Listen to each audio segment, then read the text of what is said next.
Hey guys, this is Chris, Prince Gastronome. This is my cooking and travel channel. And I don't put a lot of videos on this channel, but I'm going to make an exception for this one. I have been researching this for some time, and I'm going to show you guys how to make pimento paste or Portuguese pepper paste. It goes by many names. Pimento. Um, one second, I know someone who can pronounce these. This is my mother. Okay, that is with the sweet peppers. Okay. And when it's with the banana pepper, it's called pimenta moída. So it's pimenta moída, which I have written there. Yes. Okay, and then so it's how do you or pimenta de terra. And then how do you pronounce that? Pimentón. Pimentão?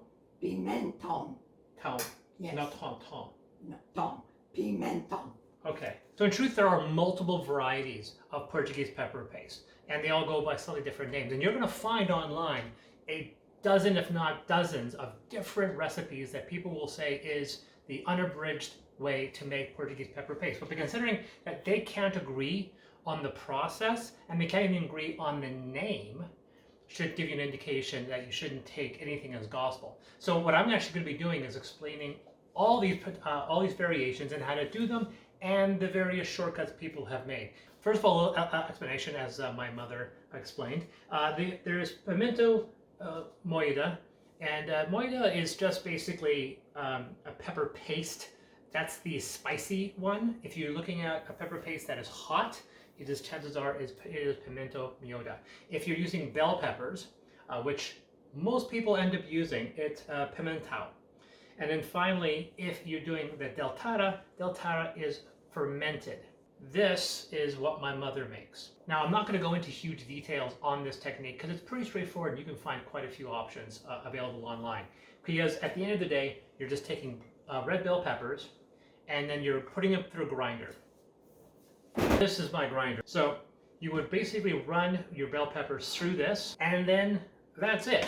What a lot of people do is that they will boil it down, they will reduce it, they will cook it, and then finally they'll bottle it. Now, the only issue, of course, with this is that it will not keep. You have about a week tops. So my mother's solution, and a lot of people's solution, is to, as you can see here, add a layer of fat.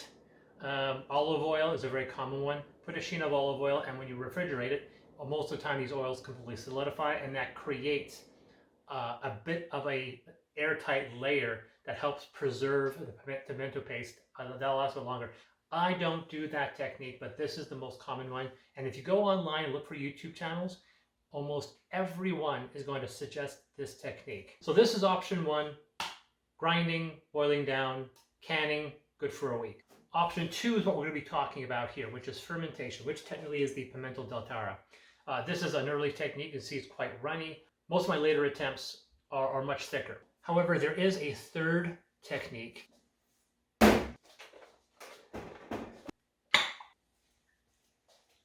Drained.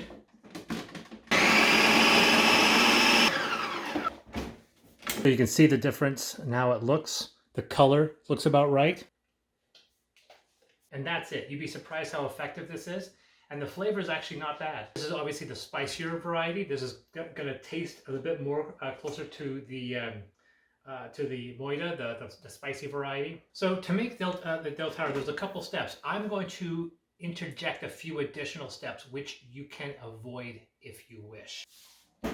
I mentioned the grinding, but you'd be surprised the fact that some recipes will have you grind the peppers before, throw them in a bucket, and then ferment them. I did that for my first technique. For my last two, I just chopped them up. I do not grind them until the very end. It's the last step and not the first step. Now, the traditional variety, which we're going into in moída, that's unfermented, is to use spicier peppers. Now, the most common one would be to use pimento or banana peppers. There are a variety of alternatives you can employ.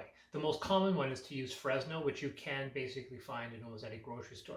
The issue with Fresno is that they can get pretty expensive and they can get pretty spicy. So the process to make pimenta del Tara, or the fermented pepper paste, involves a copious amount of peppers. So here we have two very different techniques using different peppers and different processes and different quantities. What I have over here are banana peppers, which I have, once again, as I said, diced down and then added them to a water base. These are traditional bell peppers. And here is just traditional bell peppers in water, and they're fermenting on their own. So how long do you ferment for? Well, it actually can take as little as 2 or 3 days, or as much as a week or more, depending on your environment, the atmosphere, your temperature, time of year, the whole thing. There are a bunch of things to have. Now, some recipes will have you simply put the ground or cut peppers into a container, place it somewhere dry, likely in a garage or what have you, and then leave it there unattended and just check it. Most of the time, semi covered up with just some holes and some cellophane. That's one way of doing it. The only issue for me is that can take a very long time, and you're also kind of assuming you're in an environment where the fermentation can be accomplished on its own. Unfortunately, that's not always the case. I've had situations where I've done that and the peppers actually went bad before they got a chance to ferment. There's a couple solutions to this one. The most obvious one is to use a starter or something that'll jack up the fermentation and get it going. You'll notice that there is a white crust and this white kind of, I won't say mold, but this white residue forming on the tops of both of these. That's normal. That's actually something you can expect. Some videos you'll see online will actually say to hold this until you see the white forming, then stir it and just keep the process going, and then repeat that process for a couple of days. The only issue is that white mold doesn't always form. Sometimes you'll get a good fermentation without that. So these have been here this has been here for 4 days. This is almost a week. This one's basically almost done, and there are ways to test out, which I'll show you. Now you probably saw with that video, in which you barely see my face, that bin is actually a wine jug that people make wine in. And so what I actually have done, I bought this is like a water trap, try to keep the oxygen out. And in the end, I don't think this is actually worth it. I went and I drilled a hole in it just like that, and that goes on top. To be very honest, I don't think you need to do any of that. So like I said, with this, this is nearly done. But how do we know? As I said in some videos, in some situations you'll see a white crust form, but sometimes that won't always occur. Some people will just literally run a clock and say after 4 or 5 days, they'll just start canning it. However, I prefer using science, which involves using a pH meter. These are not terribly expensive, and you plan on making a lot of pepper paste is probably a good idea. Pretty straightforward. It'll give you a pH reading depending on the liquid that you place it in. Now, what you're looking for is a value of 4.5 or less. Now, I'm not an authority on this. I have friends that are professional chefs, and they've guided me through this. 4.5 and below is pretty safe. If you're below 4, then you're very, very safe, and you're basically good to go. Anything lower than that, and you'll start getting, it'll start becoming more and more sour. Now, interestingly enough, the bell peppers are already sitting at just under 4. They're all 3.95, 3.92 around there. It keeps on going up and down, which means this is almost ready. The most obvious one is using a starter, which is what I employ. You don't have to, but I do prefer using that. It's safe, it's reliable, and you never have to worry about anything. There's a couple ways to do that. One is to try to do a fermentation yourself, or you can, what I do, I get something that's already fermented and is actively fermenting. So this is sauerkraut. This is organic, naturally fermented, enzyme-rich, probiotic sauerkraut. This is what I used, and I like this one. It was recommended by my good friend William Miller from Birch and Boar. A little shout out. And I use this because it imparts a very neutral flavor. It does not add any additional, doesn't skew things. It's a very nice, clean fermentation.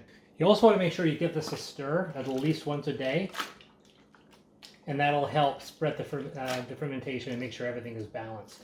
And as this stuff very, very often will float to the top, I actually add this, and it keeps the peppers down underneath the water layer, and it also helps prevent too much air from getting in. So you'll notice that I've added a few steps already. The idea of using the mixing of different types of peppers, the use of a fermentation starter. Some people would bottle this right away. Obviously, I'm going to can these safely, which involves I'm going to be stopping the fermentation. There's a couple ways of stopping the fermentation. One way is to add vinegar, but another way of doing it is to simply cook it off. And once you have it hot and you sterilize your cans, you can then add your hot pepper paste, add your tops, can it, and then you're good to go. Hey folks, we're back. I would like to say this is the next day, but we're actually 2 days later. Unfortunately, I had a computer explode yesterday, but we are still back, and we have our 2 bins just outside of the camera of the banana peppers and the red bell peppers. I already took the liberty of sterilizing 3 boxes of cans, so they're ready to go. They've all been washed and ready to go. I got a bunch of funnels. I got this one hard plastic from a Parent, and a nice flexible one which I've had for some time. Mixing bowls. I got a big metal bowl in the bottom which is also been sterilized, and a couple strainers that have also been sterilized here. These are always clean. I always make sure these are 100% clean when I put them away, so they're good to go. We got 2 bowls, 2 bins. One's going to be used for cooking down the pepper paste. I do heat them up. I don't bottle them cold. I do cook them down.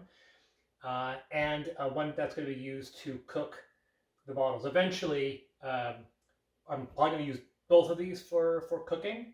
I do not have a pressure cooker. Well, I do. I have a very, very small pressure cooker.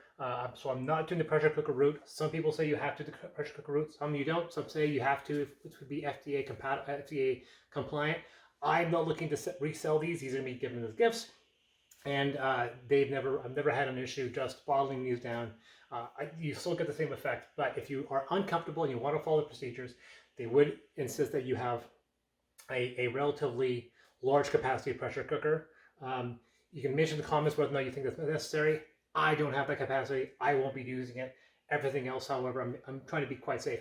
Now, previous attempts, I have cut corners and shortcut it. I have not seen any appreciable issues. I've not had mold grow up. I've never had a bad batch. And to say this thing is loud is putting it mildly.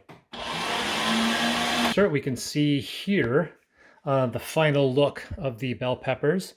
So we've been stirring it quite a bit, but got basically a good crust. The smell is sour and quite delightful. This hopefully should work.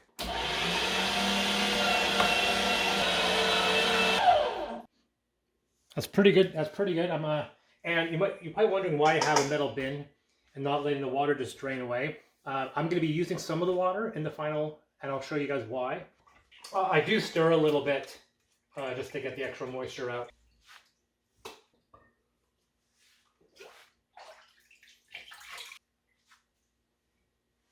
So yeah, keep that in your fridge.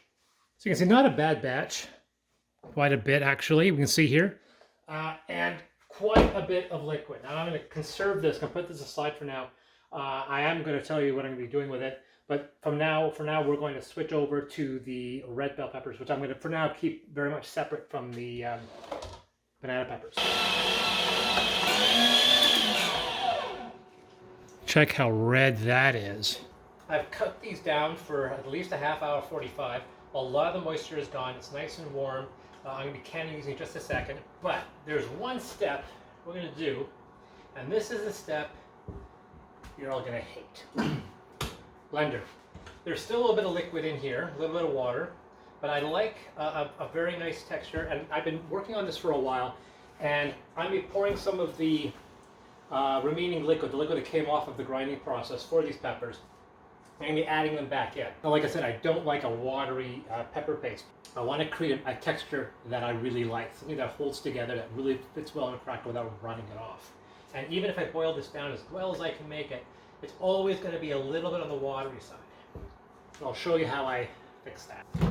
So I got here is some, not all, but some of the liquid. The rest of the liquid, you have a couple of options. First, you can just throw it out. It's just excess water. But there's actually flavor and there's some value to it.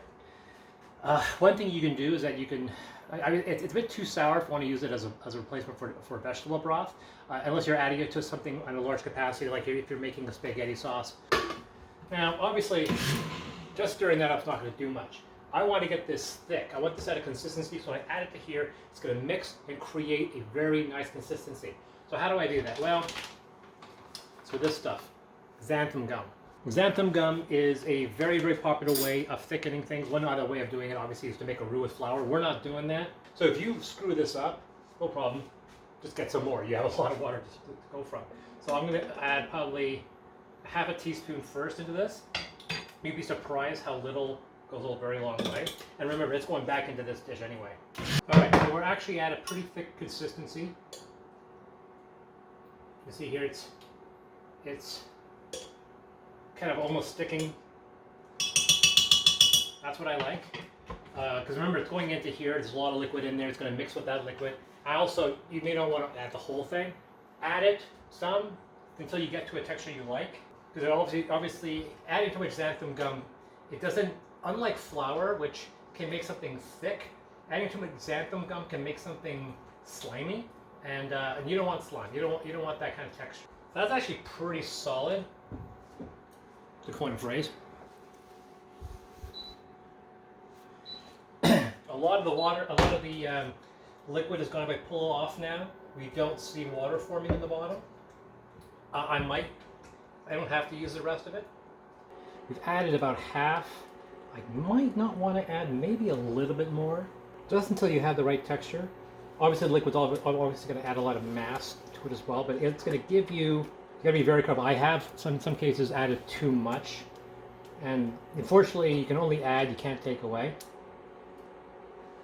See? A little bit of chunkiness, that was just from the grinder, but so you can get that.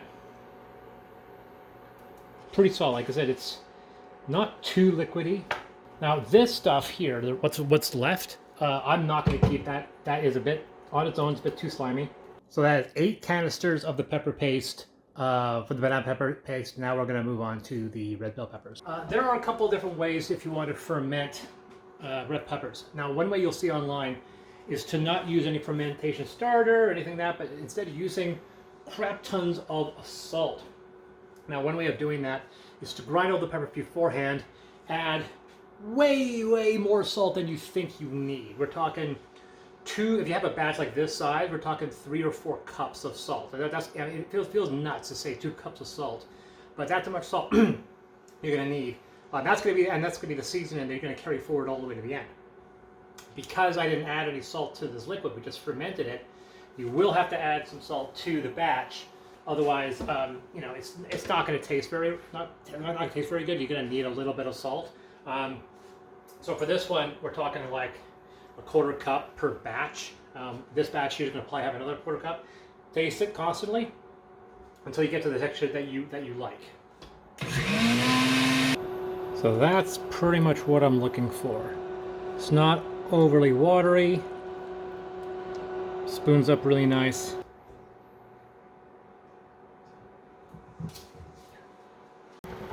So this is my technique. Like I said, it doesn't use a pressure cooker, and these tops are not actually tightened. I don't want these things to explode.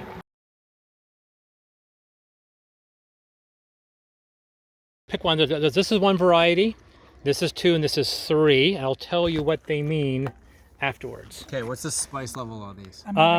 Technically, there shouldn't be any heat at all in this one. This one shouldn't have much at all. This one might. Now, what do you think of that one? I like the flavor of it. It's a bit too salty. It's salty. Variety number 2. The flavor right away. I like this one immediately better. Yeah. It has a really nice pepper flavor. I would say it's much less salty. Less salty. The vinegar. The balance vinegar, is good. yeah. So this is the last one. Obviously, it's very red. I'm not going to tell you any details because that will reveal which one's which. It's the mildest of all of them, in both vinegar and spice. Yeah.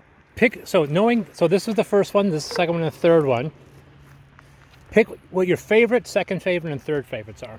Favorite, second, third. Yeah, I agree with that. Okay. So third was my mom's. Don't tell her we said that. The second was mine. Okay. And the third was ground up Bix hot peppers.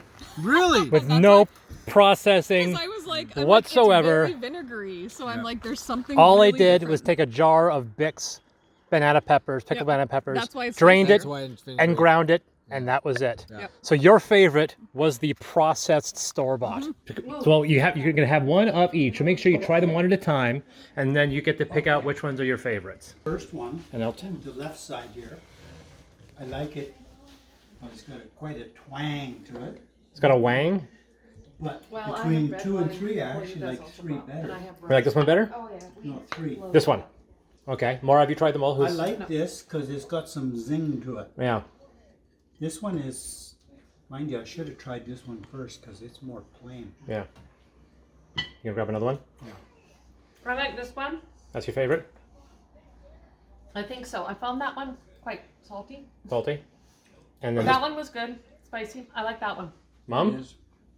I like that one. You like but that? I already know the choice. Oh yeah, so Mom doesn't count. She's a little skewed. Didn't work for Then me. Mickey won't. So I go 1, 2, 3. 1, Yeah. 2, 3. Okay, so the first one you picked is mine. The third place, unfortunately, was Mom's. It's Mom's. Oh, I'm sorry. It's good. It's just. And the one that Bo and Jed picked, the one you picked your second favorite, is simply Bix banana peppers that I just put through a blender. Wow. Okay.